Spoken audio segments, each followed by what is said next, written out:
Hi friends, అందరికీ నమస్కారం అండి. తెలంగాణ రాష్ట్రంలో ఉన్నటువంటి ఆసరా, చేయుత పెన్షన్ లబ్ధాలకు సంబంధించి ప్రభుత్వం నుంచి ఇప్పుడిప్పుడే ఇంపార్టెంట్ ఫ్లాష్ అప్డేట్ అయితే రావడం జరిగిందండి. చాలామంది ఎదురు చూస్తున్నట్లుగానే ఏదైతే కొత్త పెన్షన్లు అనేది ప్రభుత్వం మంజూరు చేస్తామని చెప్పింది కదా, వాస్తవానికి కొత్త పెన్షన్లు ఎప్పటి నుంచి అందించబోతున్నారు, అదేవిధంగా తెలంగాణ రాష్ట్ర వ్యాప్తంగా ఈ నెలకు సంబంధించి కొన్ని మార్పులు చేర్పులు అనేది చేయనున్నారన్నమాట. ఎవరెవరికి మార్పులు చేర్పులు చేయబోతున్నారు, సో ఆ వివరాలన్నీ కూడా మనం వీడియోలో తెలుసుకునేటువంటి ప్రయత్నం కూడా చేద్దామన్నమాట. వీడియోని చివరి వరకు చూడండి, స్కిప్ చేయకుండా ఇన్ఫర్మేషన్ అయితే అర్థమవుతుంది. మరోసారిగా ఛానల్ చూస్తే వీడియో కింద నల్ల కలర్ సబ్స్క్రైబ్ బటన్ అయితే ఉంటుంది, దానిపైన నొక్కండి, సబ్స్క్రైబ్ అవుతారు. Bell button all notification activate చేసుకోండి. చూస్తున్నారు కానీ లైక్ చేయడం మర్చిపోతున్నారు. ఈ విధంగా లైక్ బటన్ అయితే ఉంటుంది, వెంటనే లైక్ చేయండి. మిత్రులందరికీ వీడియోని షేర్ చేసే ప్రయత్నం చేయండి. తెలంగాణ రాష్ట్ర వ్యాప్తంగా ఇటీవల కాలంలో ప్రజాపాలనలో దరఖాస్తులు అయితే చేయడం జరిగింది. అంటే కేసీఆర్ ప్రభుత్వ హయాంలోను, ఇక ఇటు ఏదైతే కాంగ్రెస్ ప్రభుత్వ హయాంలోను ప్రజాపాలన దరఖాస్తు చేసుకునే వారి సంఖ్య వచ్చేసి దాదాపుగా 15 నుంచి 16 లక్షల మంది అయితే ఉన్నారనమాట. సో వారిలో అర్హులు ఏంటి, అనర్హులు ఏంటి అని చాలామంది అయితే మరి ఇంతమందిలో ఎవరిని తీసుకోబోతున్నారు ఏంటి అనేది కూడా అప్డేట్ అనేది ఇవ్వడం జరిగిందండి. కొత్త అప్డేట్ అయితే ఇవ్వడం జరిగిందండి. ఇందుకు సంబంధించి చూసుకున్నట్లయితే ముఖ్యంగా రాష్ట్ర వ్యాప్తంగా గ్రామీణ ప్రాంతాల్లో ముఖ గుర్తింపు విధానం చేయుత పెన్షన్లు పంపిణీ చేస్తున్న రాష్ట్ర ప్రభుత్వం. అంటే ప్రతి నెల కూడా ఆసరా పెన్షన్లు తీసుకున్నప్పుడు ముఖ గుర్తింపు పెన్షన్లు ఏదైతే ఉన్నాయో వాటి వల్ల మాత్రమే పెన్షన్లు అనేది అందిస్తున్నారు. ఇక నుంచి త్వరలో పట్టణ నగర ప్రాంతాల్లోని ఇదే విధానాన్ని అమలు చేసేందుకు నిర్ణయించిందనమాట. సో దీంతో ప్రభుత్వ ఆదేశాల మేరకు పట్టణ పేదరిక నిర్మూలన సంస్థ మెప్మా సిఇఓ దివ్య దేవరాజన్ ఆధ్వర్యంలో అధికారులు సన్నాహాలు చేస్తున్నారన్నమాట. ఇందుకు సంబంధించి నోటిఫికేషన్ అయితే రిలీజ్ చేయడం జరిగింది. రాష్ట్రంలో 10 ఏళ్లుగా వేలిముద్రల విధానం కింద పెన్షన్ పంపిణీ చేస్తుండగా అందులో అక్రమార్కులను నిరోధించేందుకు గాను గత ఏడాది జూలైలో గ్రామీణ ప్రాంతాల్లో ముఖ గుర్తింపు విధానం తీసుకురావడంతో ఈ విధానం సక్సెస్ కావడం జరిగింది. దాదాపు 22 లక్షల మంది అర్హులుగా గుర్తించారు. మరోవైపు పట్టణ నగరాల్లోనూ పాత విధానమే అమల్లో ఉందన్నమాట.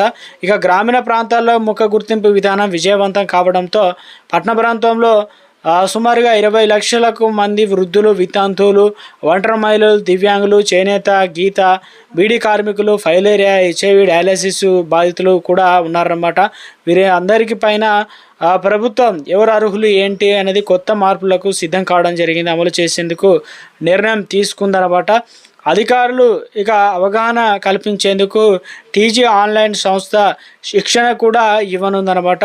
ఇందుకు సంబంధించి చూసుకున్నట్లయితే 1-2 అంటే నెలలోనే కొత్త విధానం అమల్లోకి వస్తుందని చెప్పేసి అధికారులు తెలియడం జరిగిందన్నమాట. పట్టణ నగర ప్రాంతంలోనూ ఇక నుంచి దాదాపుగా తెలంగాణ రాష్ట్ర వ్యాప్తంగా ఫేస్ అథెంటికేషన్, ఫింగర్ ప్రింట్ ప్రాంతంలో ఇటీవల కాలంలో పైలట్ ప్రాజెక్ట్ కింద సర్వే అనేది నిర్వహించడం జరిగిందనమాట. దాదాపుగా 2 పట్టణాల్లో సెలెక్ట్ చేసి ప్రభుత్వం ఇటీవల కాలంలో అధికారులతో సర్వే చేసినప్పుడు ఇక ఆధార్ కార్డు, అదేవిధంగా రేషన్ కార్డు దాంతోపాటు లింక్ చేశారు. ఆర్టిఫిషియల్ ఇంటెలిజెన్స్ సాయంతో ఎవరు అర్హులు ఏంటనేది గుర్తించే పనిలో పడ్డప్పుడు విస్తుపోయే నిజాలు బయటికి రావడం జరిగింది. దీంట్లో ఆసరా పెన్షన్లకు సంబంధించి ముఖ్యంగా ఇచ్చేటువంటి ఉద్యోగులు కూడా చేతిపాఠం చూపించారన్నమాట. అదేవిధంగా ఏదైతే అవుట్సోర్సింగ్ సిబ్బంది, కాంట్రాక్ట్ సిబ్బంది సైతం పెన్షన్లు పొందుతున్నారు.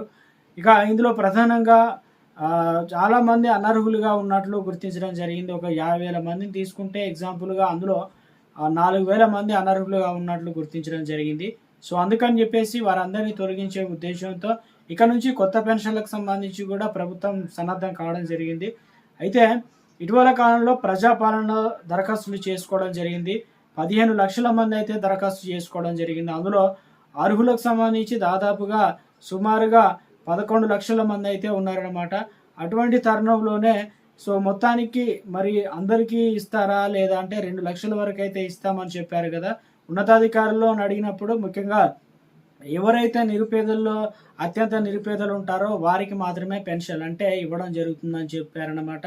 సో ఇందులో ప్రధానంగా చూసుకున్నట్లయితే ఈ ఆసరా పెన్షన్లో కొంతమంది దాదాపుగా ఇటీవల ప్రజాపాలన దరఖాస్తు చేసుకున్నారు. ఎంపీఓ కార్యాలయానికి వెళ్ళి ప్రజాపాలన చేసుకున్నారు. కలెక్టర్ల ద్వారా, డిఆర్డీఓ ద్వారా సిఫారసు చేసి ఈ అప్లికేషన్లన్నీ కూడా కులంకుశంగా అధికారులు సర్వే అనేది చేస్తున్నారనమాట. ఎవరు అర్హులు, ఎవరికి ఇవ్వాలి ఏంటన్నది. సో ఇక ఇంతమందిని తీసేసి దాదాపు 2 లక్షల మందికి ఇవ్వడం తెలకాయ నొప్పిగా ఉందని చెప్తున్నారు. మొత్తానికి అధికారులు కూడా సో ఇంట్లో అందరిలో ప్రధానంగా ముఖ్యంగా ఎవరు అర్హులు ఏంటనేది కూడా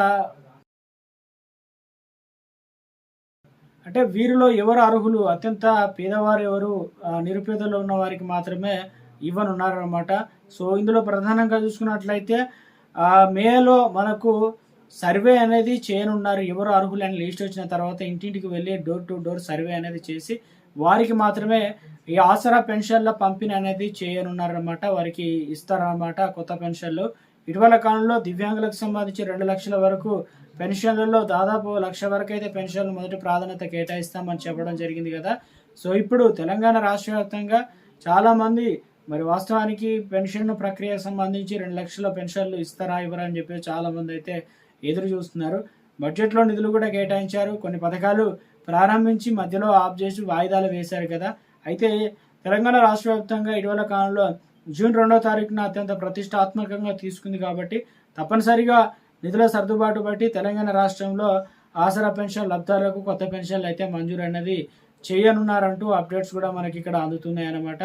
సో మొత్తానికి అయితే ఎవరైనా కనుక ఇంకా ఏదైతే గ్రామ సభలో దరఖాస్తు చేసుకున్నారో అదేవిధంగా ఎంపీడీఓ కార్యాలయం అదేవిధంగా చాలామంది వివిధ మార్గాల్లో దరఖాస్తు చేసుకున్న వారు కూడా ఉన్నారు. తగిన పత్రాలు ఇచ్చారో లేదో ఒకసారి వెరిఫై చేసుకోండి. ఇంకా దరఖాస్తు చేసుకోకపోతే దరఖాస్తులు అనేది చేసుకునే అవకాశం కూడా ఉంది కాబట్టి సో ఇది ప్రస్తుతం ఆసరా చేయుత పెన్షన్ లబ్ధారులకు సంబంధించి కొన్ని ముఖ్యమైనటువంటి తాజా సమాచారం. ఇందులో తెలంగాణ రాష్ట్ర వ్యాప్తంగా ఈ ఏప్రిల్ నెల నుంచి మే నెలలో ఇంటింటి సర్వే చేయబోతారన్నారన్నమాట. సో ఇప్పుడున్న ఆసరా పెన్షన్లు తీసుకున్న వారిలో కూడా ఎవరు అర్హులు, ఎలాంటి డాక్యుమెంట్లు ఇచ్చారు, ఎవరెవరికి ఇక పెన్షన్లు పొందుతున్నారు, ఎక్కడ ఉంటున్నారు, ఎందుకంటే పట్టణ ప్రాంతాల్లో వారి చిరునామా లేదు, వారి డైరెక్ట్ బ్యాంక్ అకౌంట్లో పడుతున్నాయి. కొంతమంది చనిపోయినా కూడా ఇలా 2-3 సంవత్సరాల నుంచి పెన్షన్లు కంటిన్యూగా పొందుతున్నారు. సో ఇలాంటివన్నీ కూడా అక్రమాలు బయటికి రావడంతో సో ఇక వీటిపైన కూడా మరోసారి ఫేస్ అథెంటికేషన్ ద్వారా పెన్షన్లు అనేది ఇవ్వాలని కొత్త మార్గదర్శకాలు అనేది విడుదల చేయడం అయితే జరిగిందనమాట. సో ఇది ప్రస్తుతం ఉన్నటువంటి ఆసరా పెన్షన్ లబ్ధిదారులకు సంబంధించి తాజా సమాచారం అండి.